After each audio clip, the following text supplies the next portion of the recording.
Arborists from across Ontario gathered in Cook's Mills to give some tender loving care to a centuries-old tree. So Trevor, this tree has some amazing history. Share it with me. Well, it went through the Battle of Cook's Mills during the War of 1812, and Henry Buckner was a captain in this area and lived in this area. And I live in Cook's Mills myself too, right around the corner. So it was important to me to come out here and do this to this tree. So.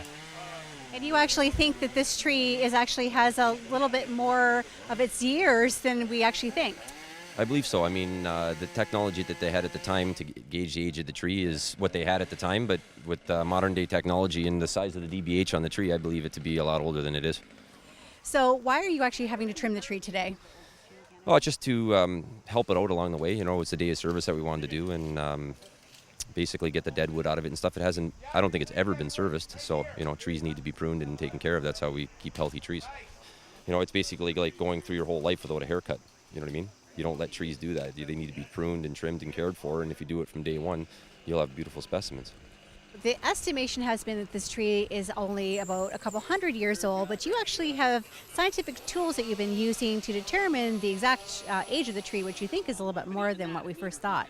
Right. It's always an estimate because there is some decay inside the tree, so I can't measure every single growth ring, and because of the size, I can't do it. But in general, what I do is take a needle that I drive through the tree with a motor, measure the resistance, and it picks up density. And we can see on this little small example, we can hopefully see some of the rings that are here.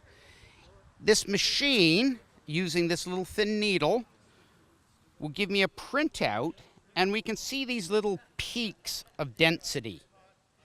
Each of those peaks is 1 year of growth on the tree. When I did some measurements last night, I was getting 3 to 4 years of growth per centimeter.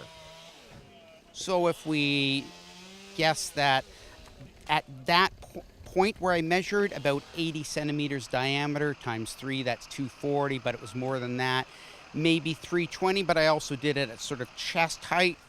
That young tree we didn't pick up, so maybe it sat in the shadows. This tree certainly is well over 300 years, and I'm guessing closer to 350 years.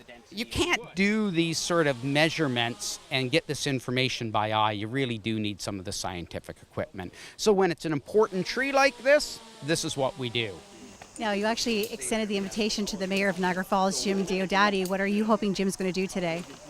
Oh, I think it's great that he wants to even try to get up in a tree. It's not easy. I mean, these are all trained professionals here and stuff like that, and it's very dangerous. And that's where that phrase came from. We put our lives on the line, right, on a climbing line every day. So I'd like to see him, just get the feel of it and see what it's like to sit in the harness and get up in a tree and look at it from a different view.